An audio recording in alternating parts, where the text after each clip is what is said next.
Hey everybody, it is Professor Hatch, and I am here to talk about the American Genocide essay,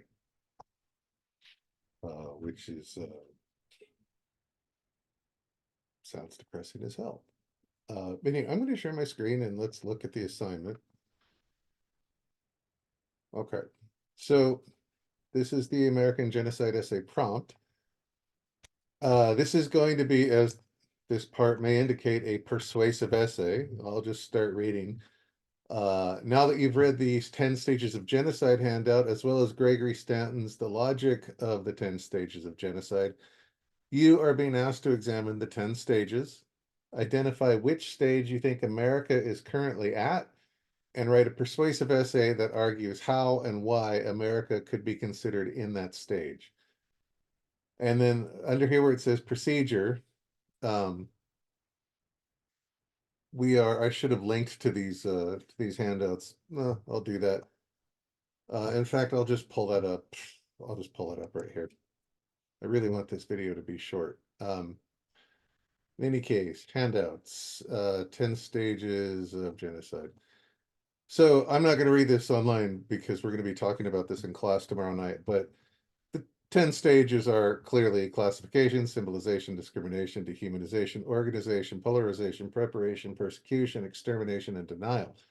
So what I'm asking you to do is read these various stages and the descriptions that follow, and then ask yourself, where are we at in this country?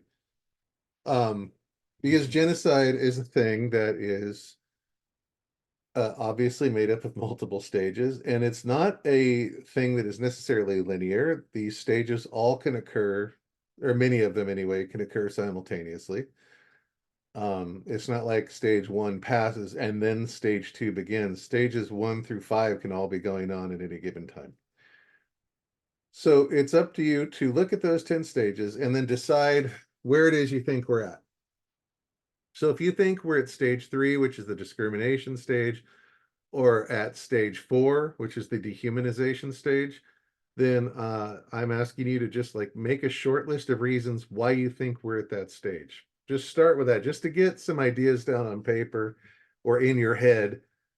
Um, and just to get you thinking, what is basically, it's kind of a short directed brainstorming activity. What are some reasons you believe we're at stage 3 or 4 or 5 or whatever stage you think we're at? um, I would argue we're definitely not at stage 9, which is extermination. uh, you may think that we're close to that, and I may agree, but whatever stage we're at, write down a few reasons why you believe this. And then with that in mind, if you believe we're in the discrimination stage, then I want you to search reliable journalism sources for 2 articles that demonstrate the discrimination currently happening in our country. Or if you believe we're at the organization stage, then look for 2 articles that demonstrate the organization that is going on in our country. So whatever stage you see us at, you're going to be searching for sources to prove that that is the stage we're at. And the sources don't have to say something like, we're at stage 5 of the genocide chart. But just if you believe we're actually organizing, then find some journalism sources that speak to that. Okay. And then with those quotes, as well as you're going to need a quote from either the 10 stages of genocide or the logic of the 10 stages of genocide.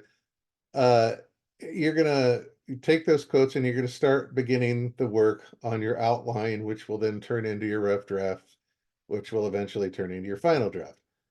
I just want to point out these links right here. While you're working on this essay, please feel free to make use of the outline template, the English 1 essay template. I'm going to show you the outline template in a different video, but just look real quick at the essay template here. This is incredibly slow. When this finally pops up here, I have really fast internet at home. I have no idea what's going on. I'm not downloading any illegal movies. My wife's not home. She's not watching TV. If I were more professional, I would edit this part of the video out, but I frankly don't know how to do that, and I don't feel like learning how. In any case, um, you'll just have to take my word for it. The essay template is already formatted for you. Let me try one last time. It is already formatted for you. So, and MLA formatting is a major part of this assignment. Yeah, screw that. In any case, we can look at that later. We don't really need to look at it in this video. There will be a video, this video, in fact, right here, for you to refer to at any point in time. If it's 3 a.m. and you're working on this assignment, you can listen to the obvious brilliant wisdom that is issuing forth from me right now. I want to point out, these are the requirements of the essay. You need to have 1,000 words minimum, and you also have to have a works cited page, which means your 1,000 words, well, that's just the body of your essay. The works cited page does not count toward that. You need no less than 3 sources. One of them has to come from either, not both, but either the 10 stages of genocide or the logic of the 10 stages. Your other 2 sources must come from reliable journalism sources, and we're going to actually look at that link in a second. Your sources must be effectively incorporated into your writing. We will be talking about this. This is a major focus of this assignment. I'm going to be looking for this especially. We will be talking about this in class. Perhaps I will go over it in the outline video. I guess I should go over it in the outline video. That's going to be slightly longer than this one. And then this essay must have good MLA formatting, including font margins, page numbers, in-text citations, and the works cited page. I'm asking you to refer to the Purdue OWL website for the correct formatting guidelines. They're all right here. Moving back over here. And this is also, like I say, a major focus of this assignment. These 2 things are major. All of these are important. These 2 are what I'm going to be grading you strongest on. So, and then these are just various things that a successful paper will do, which is include a well-defined thesis statement in the introduction, provide evidence, which is quotes that demonstrate the theme that you're analyzing or the topic, have college level grammar, spelling, blah, blah, blah, blah, blah. Use your spell checker or Grammarly, or have someone look it over. Have well-organized body paragraphs that stick to the structure discussed in class. That is important for this essay, but it's not one of the major focuses of this essay. It will be a major focus in future essays.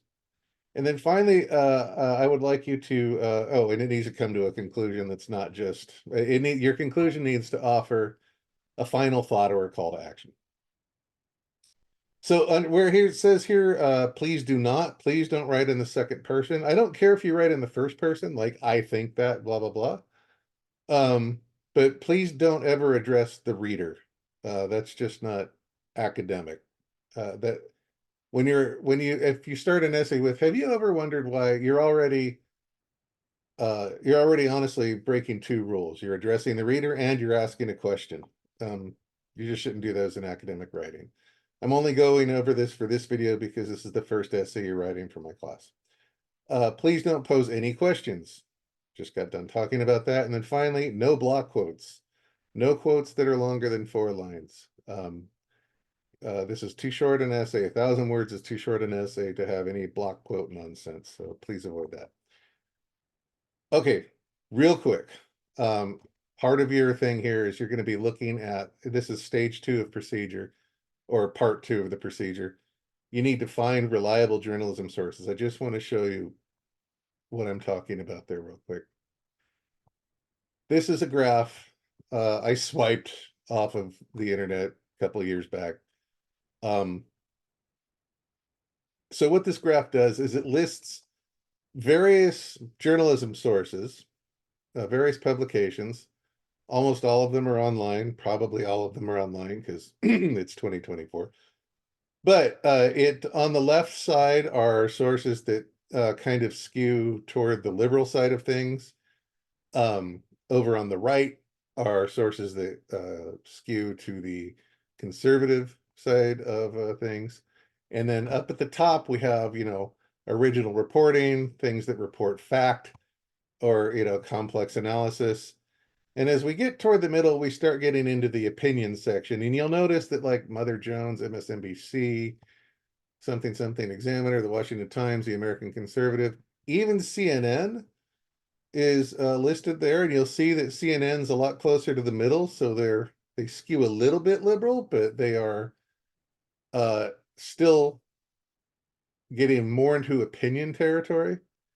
And then everything below that, everything below CNN on this list, and everything all the way over to the right and all the way over to the left, which you'll notice things that are all the way to the right and left aren't even up here in the solid journalism category. It's all bullshit down here. All of this stuff that is in the shaded gray area is just unusable junk. Please don't ever, especially this bottom part down here, please don't ever use any of it. It's just useless. And then I want to call your attention to the part that is shaded in yellow. These are various sources, some of which lean to the liberal side of things, some of which lean to the conservative side of things. Just be careful in this area that if you're using any of these, you could probably use a CNN article and be just fine. What you want to be sure to avoid is using anything that is an opinion piece. Avoid opinions, stick to facts. This could be bullshit, which leaves you with everything here in the middle, which is the unshaded white part of the graphic. All of this is going to be fine. The stuff at the top obviously is going to be better than the stuff at the bottom, but all of this will be acceptable. Again, just when you're in this part, make sure that you're not quoting from an opinion piece. You want to be quoting from factual news reporting. And I go through all these rules down here. Everything in gray should be avoided. The parts that are shaded in yellow are probably fine, but be very careful. You're not quoting from an opinion piece. And then everything else is almost certainly fine. But again, please be sure you're not quoting from an opinion piece. Okay, that's everything I have to say about the reliable journalism sources. And I think that's actually everything I have to say about this assignment. So yeah, that's everything I have to say about this assignment. I'm going to cut this video off here. As always, while you're working on this, if you have questions about anything, text me on Remind. Text me 24/7. If you're working at 2 in the morning and you have a question, text me at 2 in the morning. I want you asking the question while it's still in your head. If you go to sleep, you wake up 6, 8 hours later, it might be completely gone. And then you're like, what the hell was I going to ask the professor?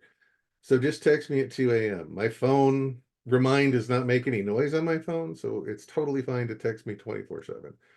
But yeah.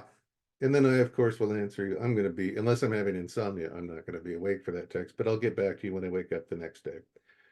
Sound good? Of course it does. All right, cool. I'll see you in the outline video for this essay. I'll talk to you soon.